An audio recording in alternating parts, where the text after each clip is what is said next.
another one was to remove Asperger's Yes. from the DSM, and theoretically to incorporate it into an autism spectrum disorder. Mm-hmm. Now, this was a decision that was made purely on policy grounds. And they're pretty upfront about this. I mean, they're not comfortable with it, but they are upfront.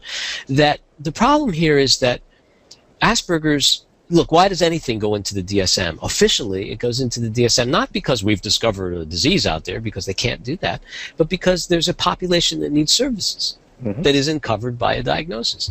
And that's how Asperger's got into the DSM in 1994. Well, it was much more successful than anybody ever imagined, just as the DSM has been. People flocked to the diagnosis. Because, why? Well, largely because it creates not just the sympathy and the tolerance, but also the opportunity to get school services.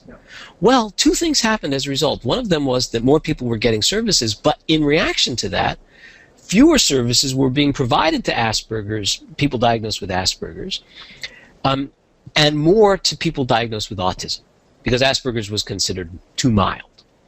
So the idea was, let's make it all autism, and that'll sort of force the educational system to come up with more money. I mean, this was the thought, on the grounds that everybody's got this serious problem of autism. Asperger's is, relatively trivial.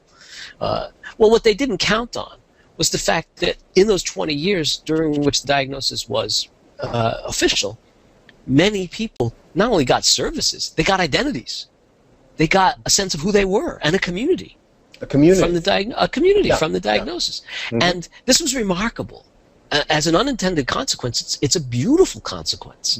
It's like the DSM actually succeeded in creating something great.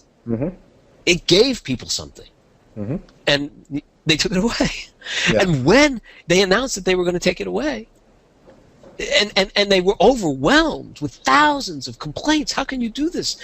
They were shocked to discover that they had bestowed identities on people. They know about stigma. It's not psychiatrists aren't immune to this. They know about. They didn't quite get that it's not just stigma.